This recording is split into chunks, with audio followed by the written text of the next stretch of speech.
All right, it's 6:45. We'll open tonight's meeting. The first thing is that this meeting is being taped by Area 58. Second, Selectmen Seeley will be joining us remotely. I don't know. It's not on yet. That's okay. We'll let him know this. Pledge of allegiance, I guess.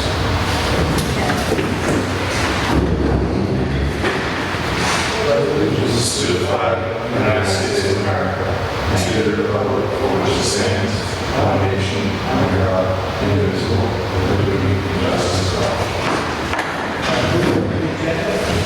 Yes. Onward, we move the agenda. Second. Discussion, all those in favor say aye. Opposed, it's unanimous. Okay, our first item is an executive session, so I will move to enter into executive session pursuant to General Laws, Chapter 38, Section 21, in the Selectmen's meeting room, 499 Plymouth Street, Halifax, and we will reconvene in open session.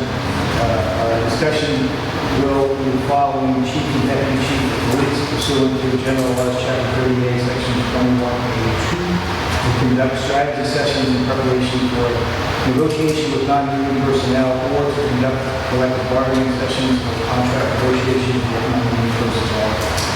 Also, contract negotiations highway pursuant to General Law, Chapter 38, Section 21A3, as discussing strategy with respect to collective bargaining in an open meeting may have detrimental effect on bargaining position of the town. That's my motion. Second. Okay, roll call vote. Mr. Mandela? Yes. Yes.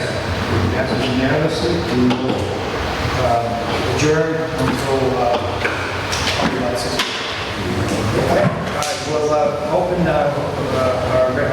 return to our regular meeting. We do have on our items to discuss 122 Monpont Street noise complaint. And see why you want to hear for that, so we'll start with that. We're going to pull up the letter so we can set us the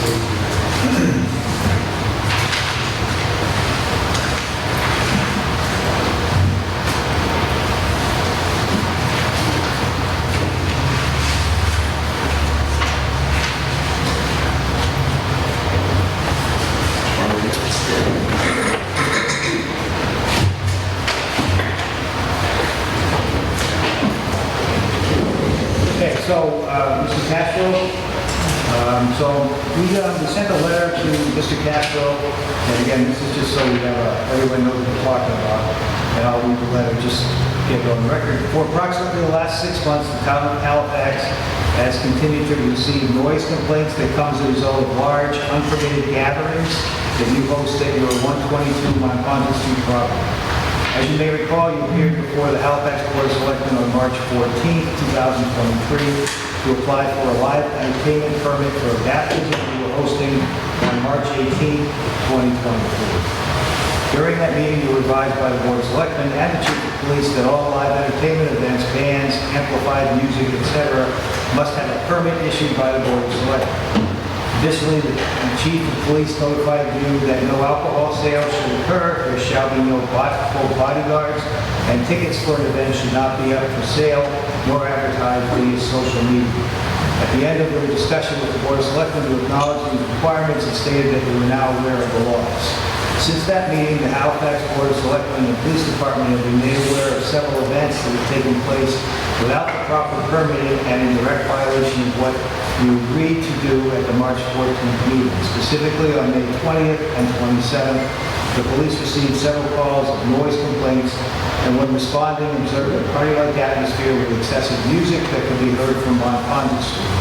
When questioned about the loud music, you stated that a permit from City Hall had been issued. Unfortunately, the only permit you have received for live entertainment was for the March 18th baptism. As made clear during your meeting with the board, any future events would require an additional permit for each event.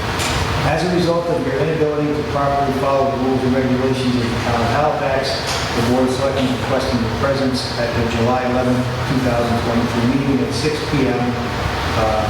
Should your actions of unpermitted events continue, you can anticipate both civil and criminal actions to be brought before you.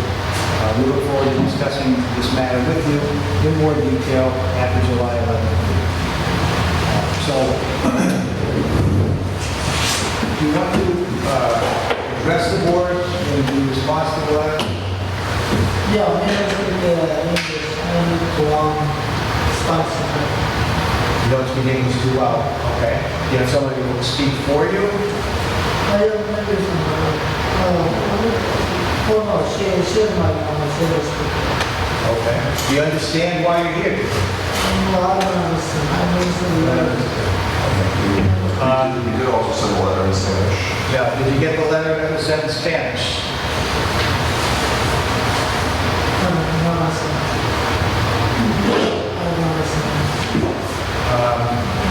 Chief, we had conversations, maybe you want to tell us about that? So I dropped off the letter, both English and Spanish with Mr. Castro. I tried to explain to him best of my ability the situation that he needed. That the events could be held there, like any other resident in Halifax, but he would have to abide by the law, and then he would have to come in front of the board to request special licenses to have amplified music or live music. He told me that he understood, and that's basically where we're at. So I would have thought, I know last time he was in front of the board to request the live entertainment license, he had an interpreter. I think Mr. Cash knows why he's here. I'm not fluent in Spanish, I can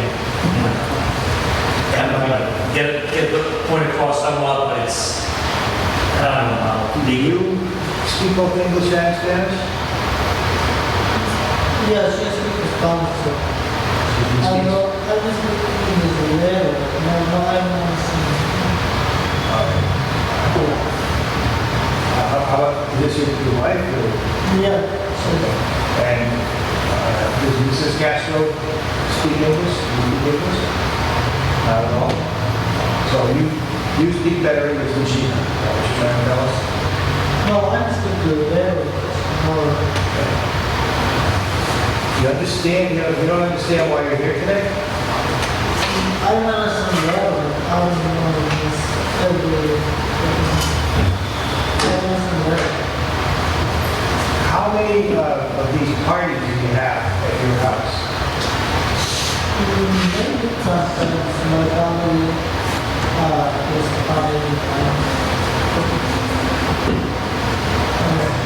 You understand that you need permission to hold parties with live music. You understand that?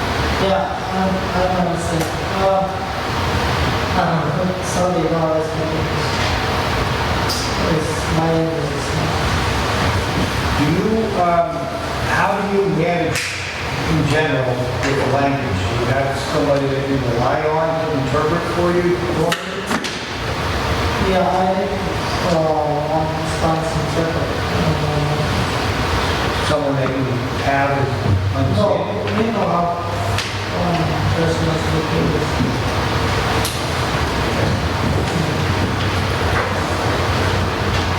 Mr.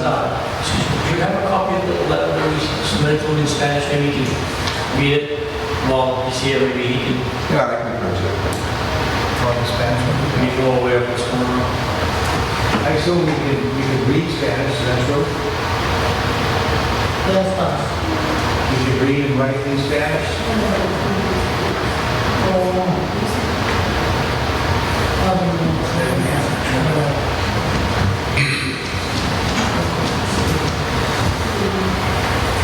Chief, what are the things that we can do, assuming they don't follow the rules, continue to hold parties, serving alcohol, and so on?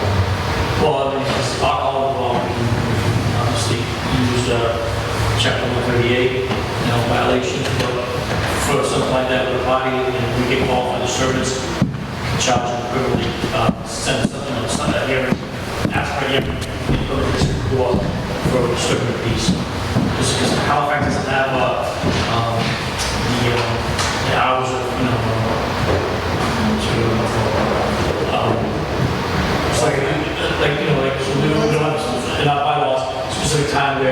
activity's gonna cease, like a noise ordinance. So we don't have, that we can criminally charge you with disturbing the peace.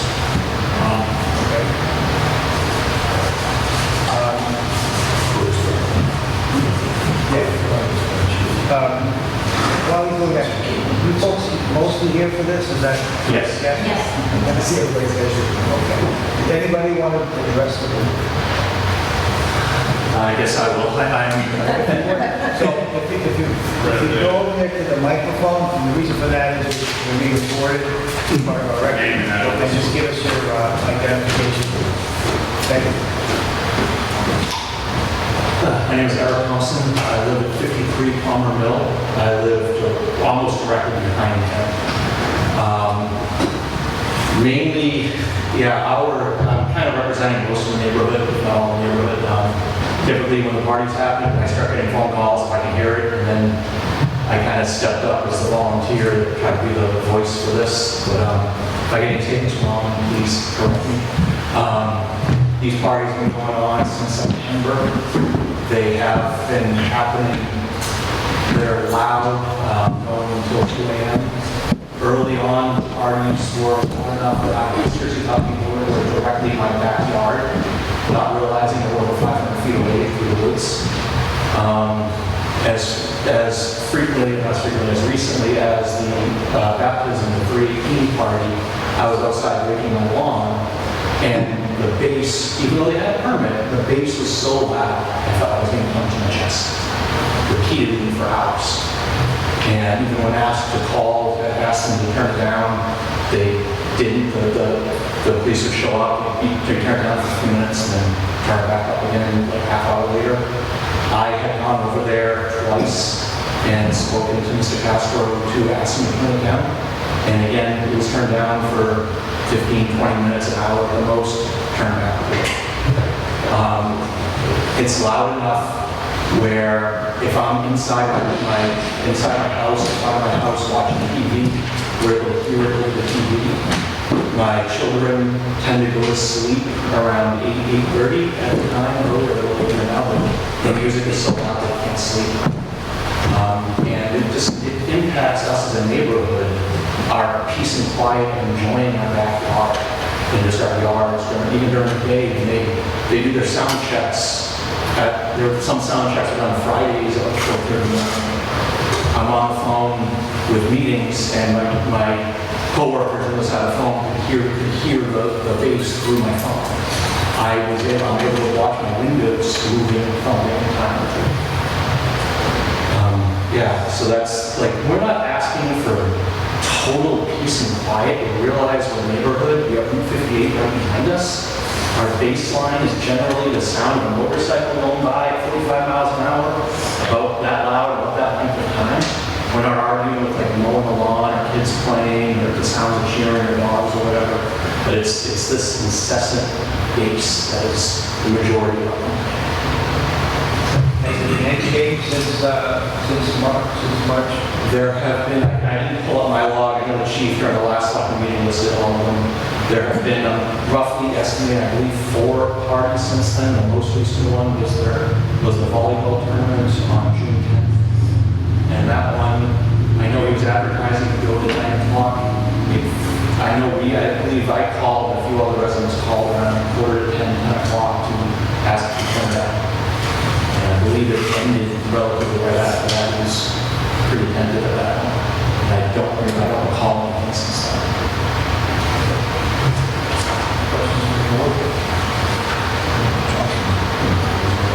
He's still there, he's just get close. Okay, thank you. Anyone else have anything they want us to take into account? Sure.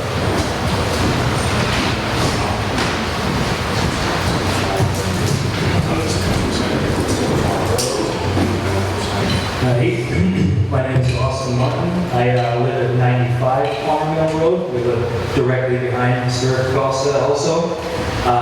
It's like late nights. I usually work a lot. I'm a chef, and I'm not home all the time. I have 2 young kids, and my wife is home. And they complain all the time about the noise when it comes around bedtime, when they're trying to get into bed. My daughter has a picture above her bed, and it has fallen off, and we hung it on the wall. base, it falls off. Like pictures are falling off the walls from the base.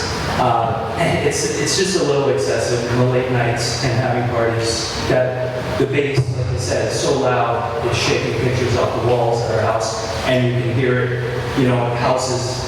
My house is probably 100 yards away. I mean, there's houses that are 500 yards, 1,000 yards away. Their houses are shaking also. So it's just the noise level. It would be nice if it wasn't so excessive. And if we have to put in a noise ordinance in the town of Halifax, I wouldn't be against that, you know. But to a certain time, you know, if it was just normal noise in the town, at 10 o'clock, everything goes quiet, you know. But we'll see. That's all I have to say. Thank you. All right, anyone else want to address the board? Chief, anything else that should be aware of? No, I mean, I think that the residents pretty much explain themselves. So Mr. Castro, according to the assessor, bought the property in June 22, July 22. And then since then, we started getting the complaints there.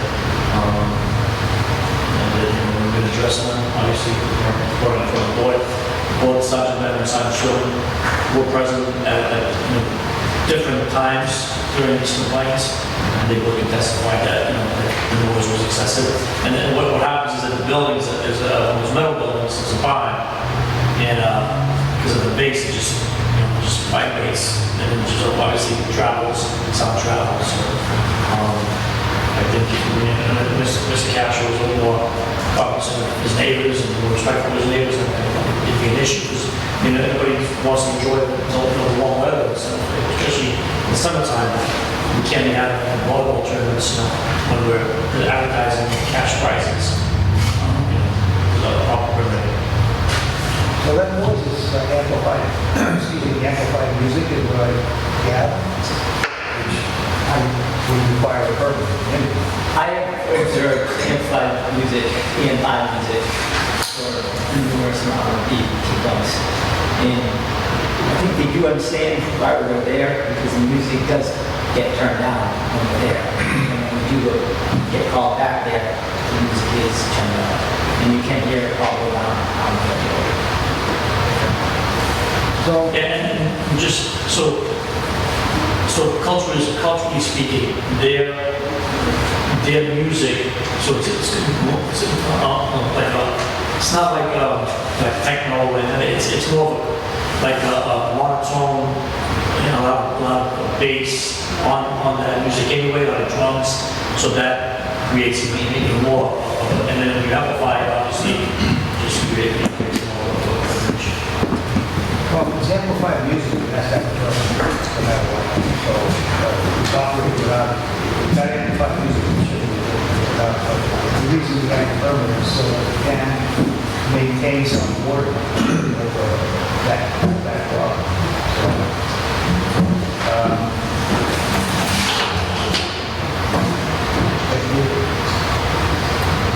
It seems to me that we need to do something here, Mr. Castro, to make sure I understand what you're doing and how it's impacting the neighborhood.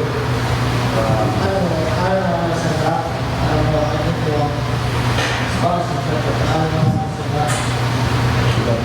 Yeah, I don't understand that. That's what I. Might need to come back in. There's a point.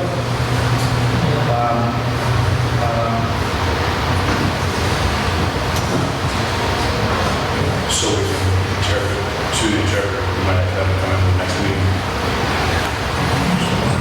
We did try to find an interpreter for this meeting, it's just couldn't find. How is that necessarily our responsibility? I mean, we could ask them to bring one, but there's no, it's guaranteed. So I think what we might want to do, make a suggestion, is continue this discussion until our next meeting. I guess it would be a legal budget for this, but We'll just have to bring it on. We could request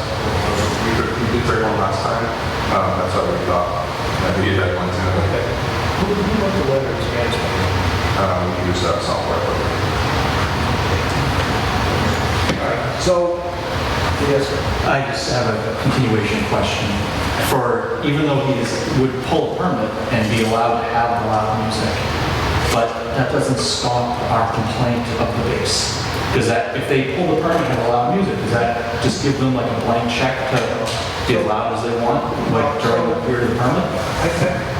Usually this isn't a problem, right? So if I get another one coming up pretty soon, somebody was going to be water. So it's usually not a problem, but I think in an instance like this where we have history, that what I would probably recommend to the board is that if they came to a permit, that we did put additional restrictions. Maybe it's decibel sound or something. I'm not sure how we measure that, but no, we're not. You know, this is Definitely change the time too. Definitely change the time. we can set parameters. That's the reason why I work. Most of the time, if you showed up and said, I'm having a party and I'm going to have a disc jockey or something, you know, pretty standard. But this is a little bit different. So, Yeah, because, and adding on, statement, when I was physically on premises and the police officers were backing up on this, looking in the window and through the door when I was talking to him, they have an impressive sound system that will put most nightclubs to shame. Like the bass are huge, stage, light shows. So I believe when I was here for a original meeting with Mr. Seeley back in March, I dropped off pictures. And I believe the chief will also seen the pictures. So it is definitely more than their standard like home entertainment system. He's advertising running a business out of the back there, you know what I mean? It's not like a home house party with friends, it's a nightclub. So that Business. we'll get to that if they request a permit, but right now it's just to have one. We do under these things. So I'm going to suggest to the board that we have this meeting continue till next, we don't want to check it, which is for our next meeting, and we will send another note to Mr. Castro, we'll probably have, the police will bring it to him, and the assessor against it. And that note will tell him specifically that we expect him to come prepared to discuss the issue with us, whether that be he has to do an interpreter with us or whatever. This is not productive if we can't have that discussion. Yeah, Bob Gould, right of way. How long is this language barrier going to be a problem? Well, that's what we're trying to make. We're trying to figure out. Yeah, well, is there something that can be put to him that he has to have somebody here that can speak the language? Right, that's Because it puts us at a big disadvantage. I know people that speak a different language, but they only speak it when they want to be heard. So that's the motion that I was making right now, is the notification that Mr. Castro will have to come prepared, and we'll put the letter. If for some reason you don't think you can get an interpreter, you can let us know in advance so that we can make our own arrangements. So we can, So we do have an interpreter. because I know, I can get you a number for the interpreter, that's not a problem, just have it. So that's my motion. Jonathan, anything you want to add? Second, yeah, it hasn't already been seconded, but I'll vote yes on that one. Okay. All those in favor say aye. Aye. Opposed? It's unanimous. So, we're going to have you come back next time. We expect you to bring someone that can help you understand what we're talking about. Bring an interpreter. An interpreter. Interpreter me or? You. You. Oh, okay. Someone that can speak Spanish and English. Like last time. You need to bring someone that speaks English and Spanish. Can you send that to the next meeting? And between now and then, just to be clear, you do not have a permit to have live entertainment, which means no amplified music. You can't play, you can play radio, small. You can't play big speaker radios because you need permission to do that, and you don't have it. Okay? it is, And we don't expect large gatherings there, because the police will be coming by and breaking that up also.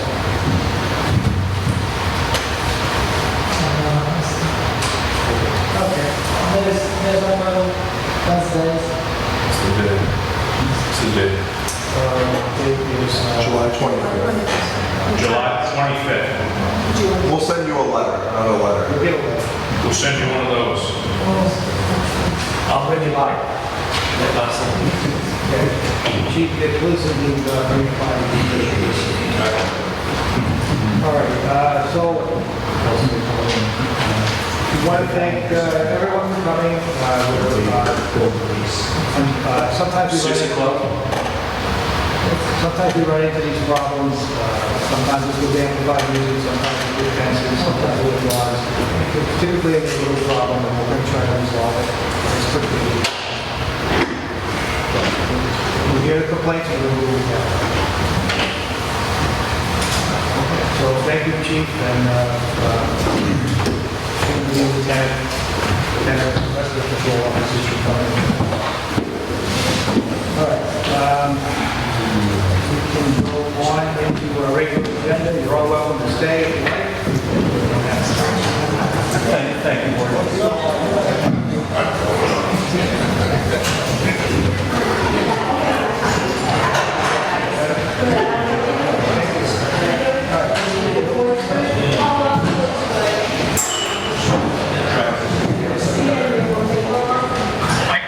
I can hear you better now. I have my earbuds in. Using the phone on, it seems to be better. I'm just having a hard time with color call.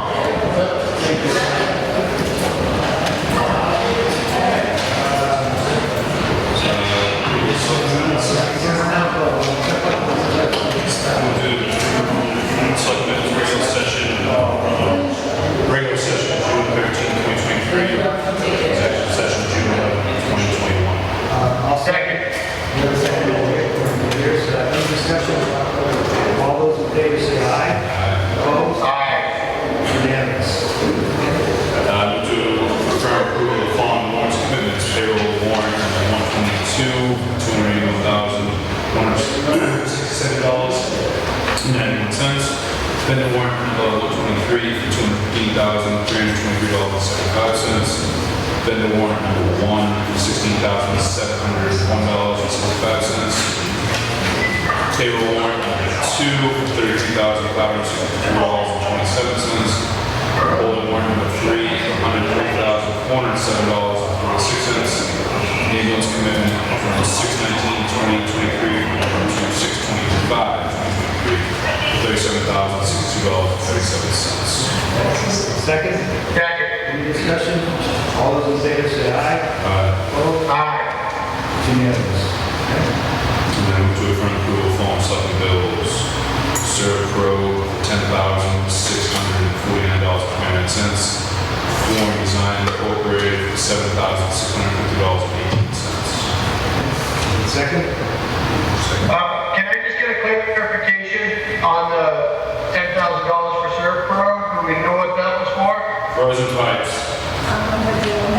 Yeah, over at the elementary school, there was an insurance claim. We've gotten the money from the insurance company, but we have to pay the vendor. Yep. All right, I'll second. Okay. All those in favor say aye. Aye. Opposed? It's unanimous.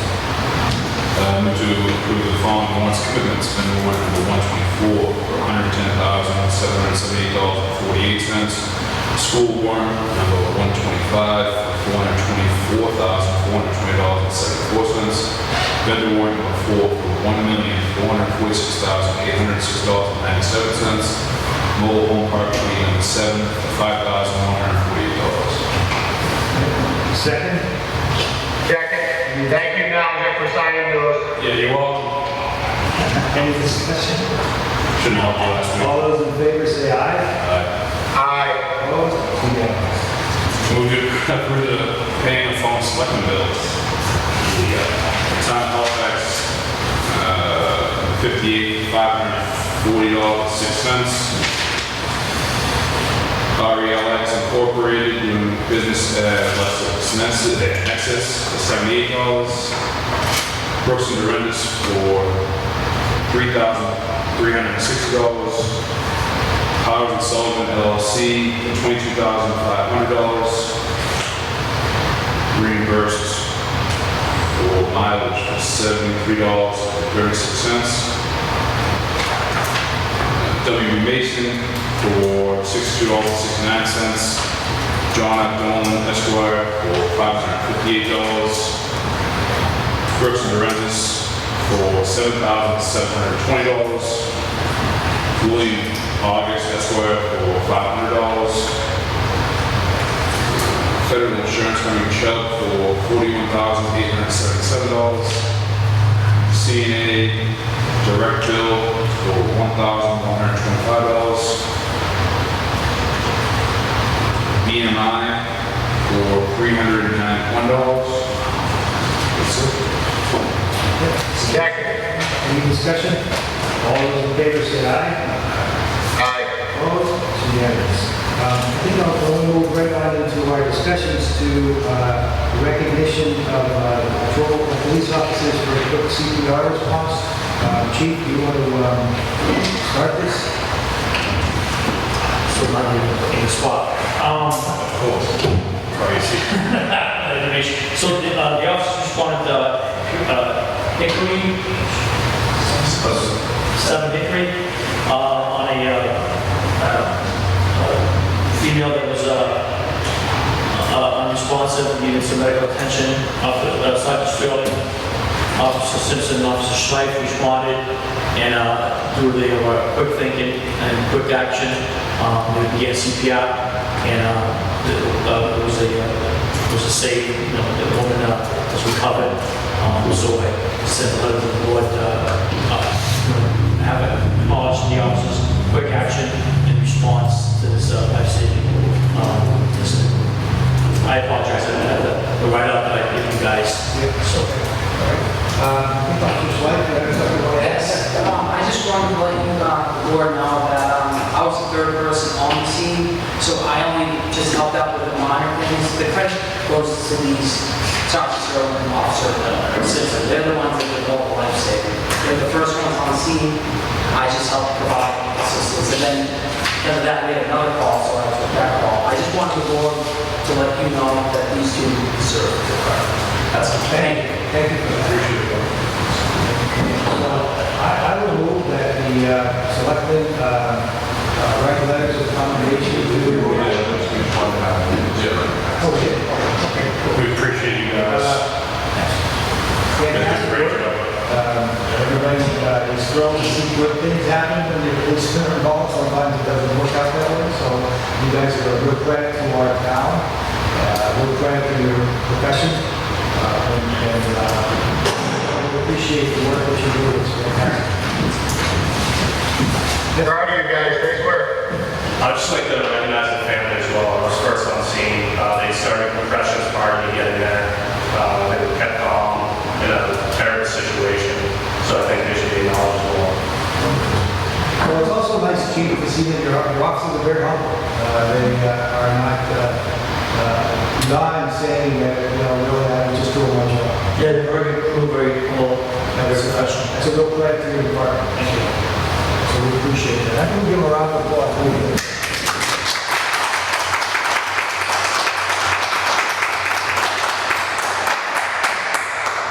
Well, thanks for coming in, and again, thanks for all that you guys do, and for the well-run department that we have in Halifax. Appreciate you guys very much. Thanks, guys. Thank you, Gary. So, going back to our regular reports. Yes. We have several line item transfers. This is the last set of line item transfers, as the last date to do that is July 17th. These will go to the Finance Committee on the 17th, but just the way the schedule works, your meeting, this is your last meeting. The first one is the amount of $47 from the Building Committee expense to the Building Committee clerical. That was a result of the added Juneteenth holiday. Next is the amount of $5,000 from the fire chief salary to fire clerical wages. This is the result of overtime required to assist the new chief with the end of the fiscal year budget, operations, grant closeout, and bill payments. The third is the amount of $20,707.94 from fire wages part-time to fire expenses equipment. It looks like this is the result of necessary equipment that broke throughout the year and needed to be above the budget. The next one is the amount of $17,300 from the fire training budget to fire expenses, also as a result of that equipment needed. Next one is the amount of $48,768.72 from vocational school education transportation to special needs tuition. And this is the result of additional students in need of out-of-district placement. The next one's in the amount of $8,477.95 from vocational school education transportation to special needs transportation. There was a slight increase in the cost of special education transportation. This one's in the amount of $80,000 from special needs tuition to elementary school wages. The deficit is a result of cost to run additional programs at the elementary school for a teacher and paraprofessional. The next one's in the amount of $33,321.25 from vocational school education transportation to elementary school expenses. And this is also as a result of funding the additional programming and also additional substitutes were needed. And there was long-term absences as well as special education contracted services. The next one is the amount of $503.75. This is from the police training budget to the police chief salary. This was one that had previously been approved, but there was just a mistake in which account it went to. And the last one is the amount of $5,870 from the snow and ice budget to gas and oil. And there was equipment breakdown for the pump that we had to pay for. Again, just so that we are clear, as to anyone who is watching, we're not adding anything to the taxes or to the budget, but this is an end of the year accounting process where we have overages in some budgets and under amounts in other budgets or line item level. And so we move the money around and we have to be able to do so, and that's what we asked. So I would move that we approve the line item transfers as just listed by Mr. Haddad. Second. Any discussion? All those in favor say aye. Opposed? That's unanimous. I should have done this before, I neglected to. We have a deputy police chief contract to deal with. We do. So as part of the police chief's succession planning in the budget this year, we created the deputy chief of police position. The police chief Shaws had recommended that Theodore Benner be promoted to deputy chief. I've worked with Mr. Benner to negotiate a contract that is equitable for the town and Mr. Benner. And this would be the board approving the contract.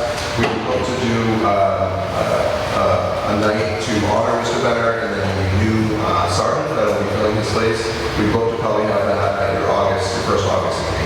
So this would just be approval of the contract and then have some sort of ceremony in August. I will move that we approve the deputy chief police contract. Second. Any discussion?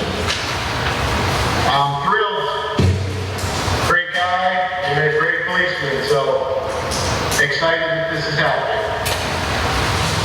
All right, all those in favor say aye. Aye. Opposed? It's unanimous.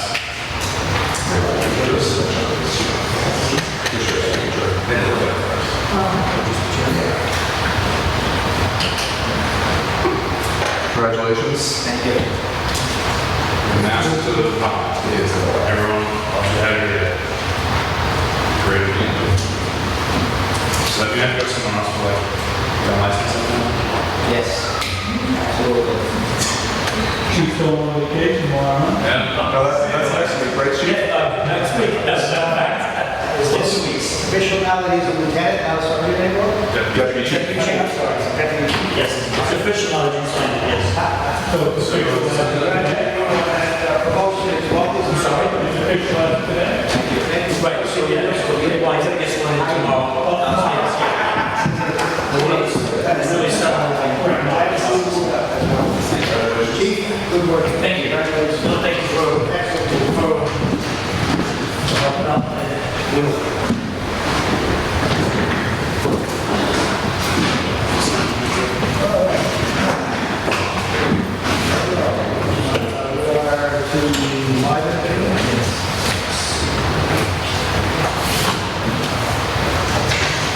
This is a live entertainment permit for 18 Cherry Street, one main guitarist and boombox from 1 p.m. to 8:30 p.m. on July 29th. Received all the needed sign-offs. It's been signed approved by everybody, it's on Cherry Street. It's 18 Cherry Street, July 29th, 1 to 8:30. We have a motion to approve the live entertainment. Motion to approve the 118 Cherry Street live entertainment permit. Yep. We have a second. Any discussion? All those in favor say aye. Aye. Opposed? Aye. It's unanimous.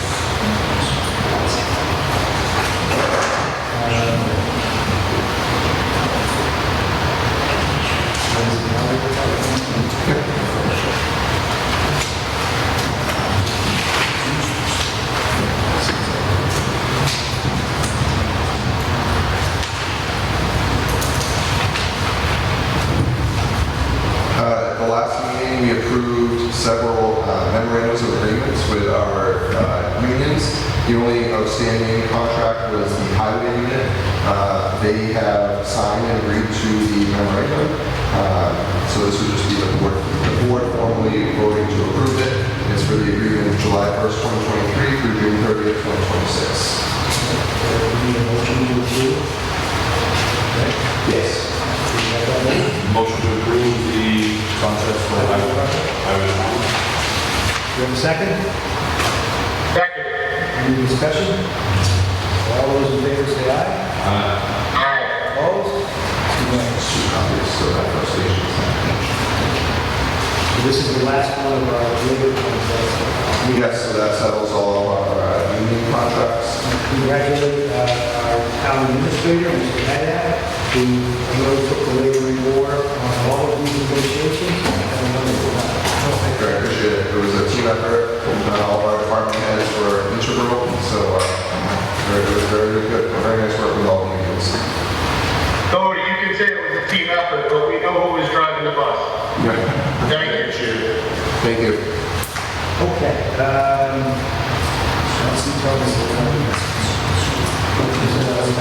Yeah, what's the purchase policy? So, you've heard me speak of the purchasing and procurement policy before. I had promised you that I'd have a formal policy before you for approval. That's exactly what this is. In my analysis of our operations, one of the areas where we were lacking was with formal procurement and purchasing.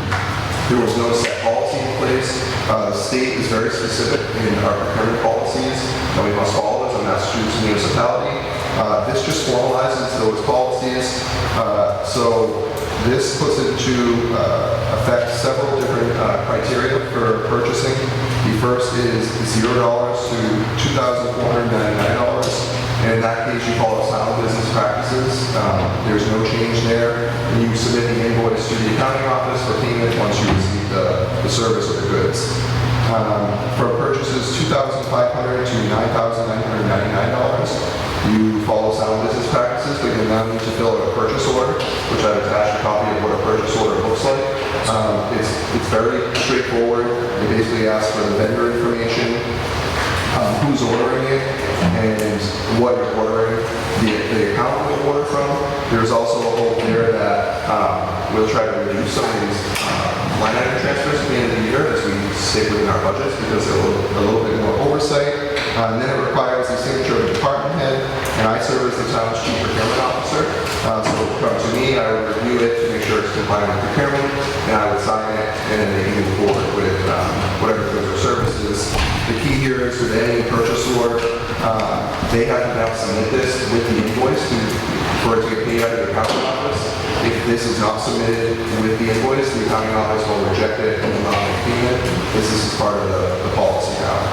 The purchase order is just a paperwork that our people fill out, but we don't have any of this from the vendor. No, this is an internal. Sometimes vendors will ask for a purchase order from us because we don't pay in advance. We pay after we receive the service or good. So sometimes they'll ask for a purchase order, and we could send them a copy of this. It's been signed by everyone, and this is pretty much It's got a payment trail for the whole year. Exactly. And then from $10,000 to $49,999, we need to obtain 3 written quotes for 5 from the state contract. Again, that comes directly from the state procurement law, chapter 30B. And then purchases over $50,000, we need to go for an invitation for bid or request for proposals.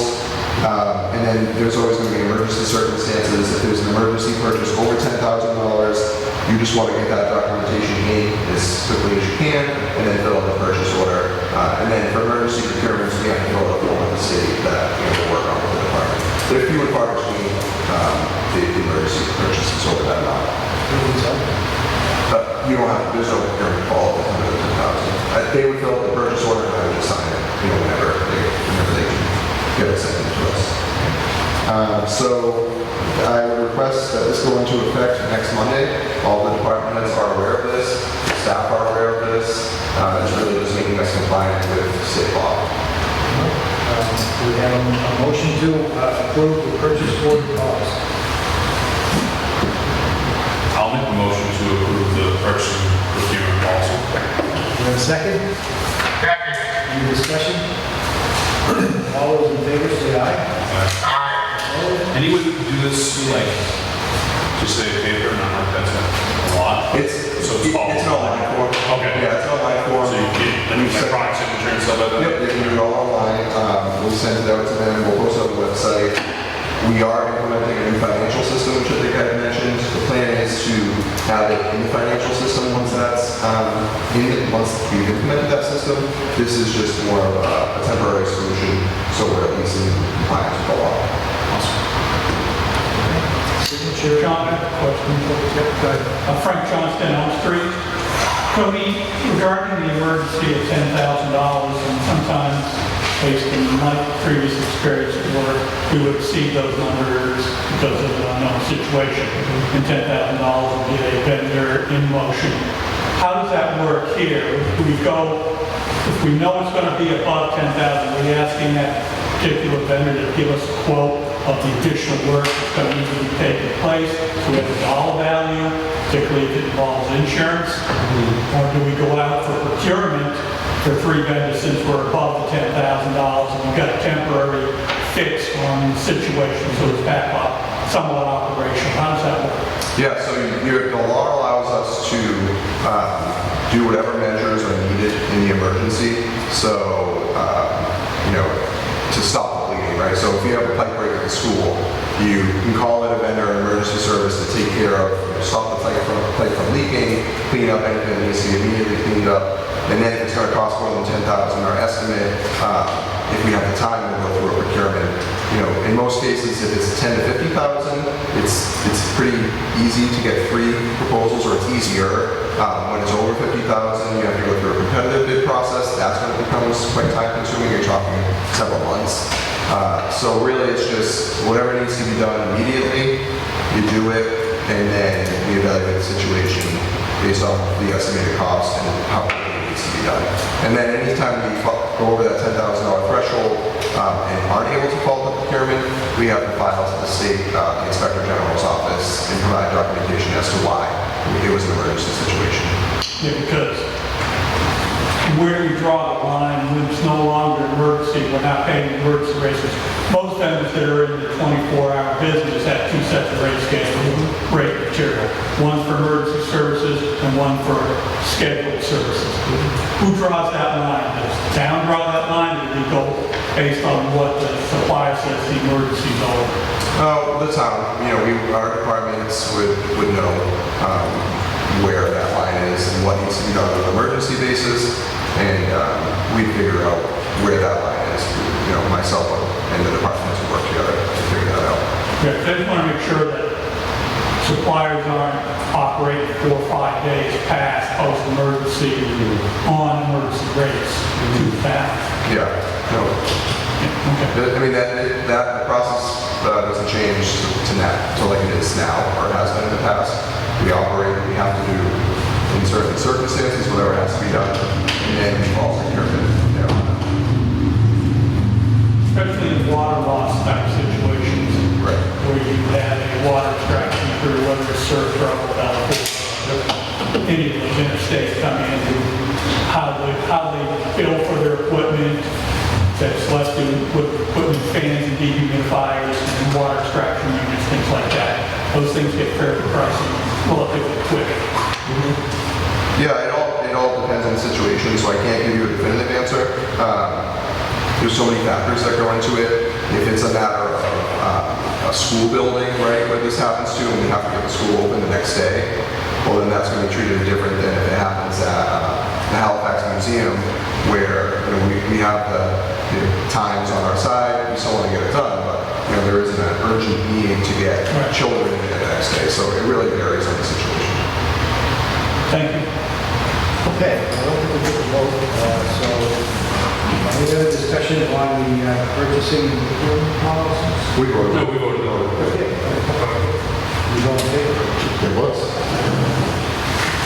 All right, signature authority. So this is an annual form. It is who you give authority to sign for your specific departments for bills and the accounts. There are several here. This just the police department and animal control is before you, just because Chief Shaws is obviously the first person, and now it's Deputy Chief Penner will be the second person, but it also falls to potentially their admin, Tony Ross. So anytime there's an admin, Sandy likes to just have this before the board so you can prove whether they can vote on it. This is to approve her signing bills. In the chief's absence, and that would clean out the deputy chief's absence, Tony would fall to Tony Ross. So I would recommend probably doing those two as one, and then the other three. Okay, I'll make that motion that we approve the signature authority for animal control and police department. Any discussion?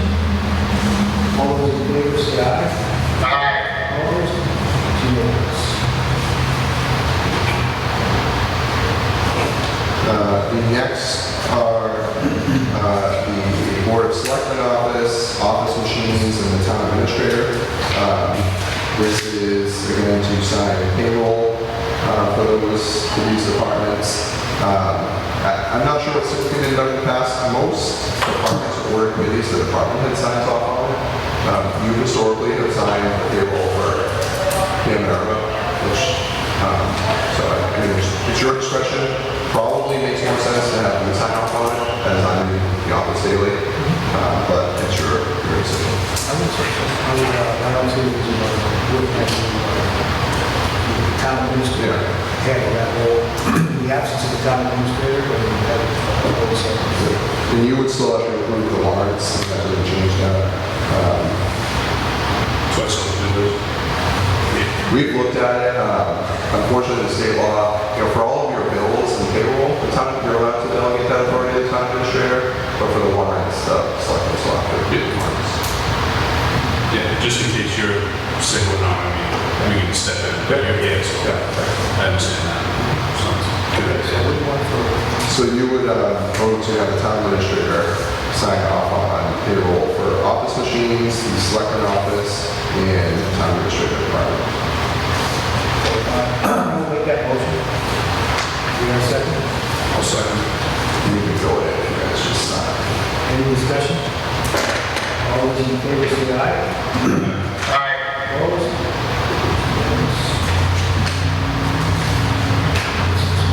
Jonathan, I'm ready to defend. So this one.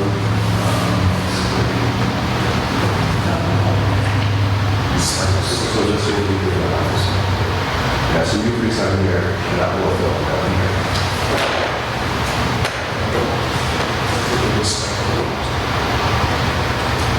I'll be back in town on Friday. Yeah. Couple in there. We're closed Fridays, Jonathan. Is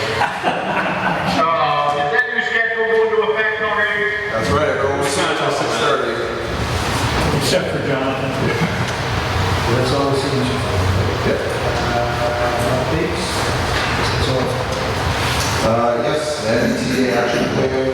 We received a signed contract with the consultant to help us with that review. We've also scheduled a zoning bylaw review committee meeting. That's July 18th. I've heard back from a decent quorum of the members that they can attend. I've also spoken with Attorney Huxham, who had been assisting that committee, and he's provided some information. I'll be passing on to the committee. It's another one that is to be addressed there. Morse Brothers, no new updates. DEP still has an active investigation going. Training for boards and committees, no new updates. Under those things. The additional report from the town. A few updates. Yesterday, I hosted 2 all-employee meetings where we invited all staff to attend. We had a morning session and an afternoon session. The morning session was attended by probably somewhere 40 to 50 employees. I went through several items that the boards were working on, that we've been working on as a town. Also looked for feedback from the employees. That meeting went pretty quick. I received some feedback in email afterwards, as I think some employees were a little more comfortable speaking in a one-on-one case rather than a large group. We had a second meeting in the afternoon, which was a great dialogue. There was probably about 20, 25 employees in that one. I heard several concerns from employees, several initiatives that they'd like to see implemented in town. So overall, I think it went very well. I'm going to host those quarterly, and I think it was very good. The employees were grateful to kind of be updated on what's going on around town in a big picture. We held a police assessment center. So with Deputy Chief Benner being promoted, there was an opening for a sergeant, or now there's an opening for a sergeant. So Police Chief Shops did a great job of putting a full assessment together that consisted of several different essays, interviews, his assessment, the sergeant's assessment. I took part in the interview process. There was myself, the police chief from Carver, the police chief from Whitman, and the acting chief from Duxbury. We had 7 officers that we interviewed. All of the officers really did a phenomenal job. We're very fortunate to have a great department. The top candidate was Rob McDonald, so he will be promoted to sergeant as Deputy Chief Hunter, has accepted the Deputy Chief position. So that was very, very nice, and I just wanted to say nice job to the Chief Shop. That was a great process. And then the only other update I have is trash. We have a new trash vendor in town. I've spoken about this at prior meetings, but that has taken effect. All State Waste is our new trash vendor. The food bags will continue to be picked up through August, at which time we'll be communicating in the next several weeks of changes. We will be switching to those totes. At this point, the only change is the days have shifted one day. We did get that information out there. So if you were a Monday pickup, you're now a Tuesday pickup. If you were a Tuesday pickup, you're now a Wednesday pickup. And Wednesday recycling is now Thursdays. Those are the only changes. Any other changes we'll communicate to the public. We sent up a pamphlet yet. We have not. We're still waiting on a little bit of information from the vendor. I'm hoping to get those over the next week. Okay. I'm sure we'll update the website. So we have all that information. We have, yes. That's all updated on the website. It's on, if you call the recycling center, it's on recording there. We posted it on all of our social media. We did a reverse 911 a couple weeks ago. So Probably do that again. Okay. And this is been in effect for probably 30 years. This is what I know in the beginning, Halifax had done some really awards for state bag and tag program. Yep. So this is going to change.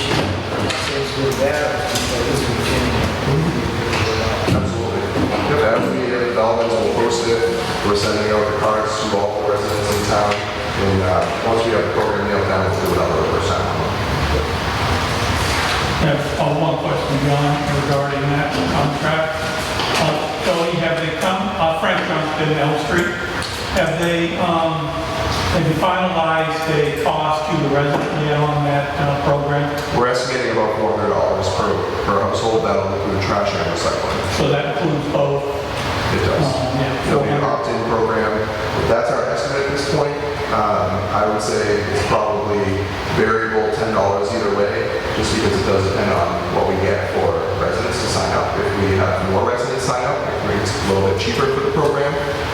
Less residents, the cost will go a little bit higher. Yeah. And that also includes the use of the recycle center? And curbside recycling. And curbside as well. And curbside will still be done by the town? Correct. And what about cost to the resident for the tow for the bins? That's included in the annual fee. So that's included, so there's no additional cost for that? Correct. Okay, thank you. Is this self-sufficient? In other words, the town will not add anything to it? No, it is self-sufficient. We actually, in order for us to run, the town has been running a viable recycling program for the last several years. So it's an enterprise fund, so we need to cover our costs, it needs to be self-sufficient.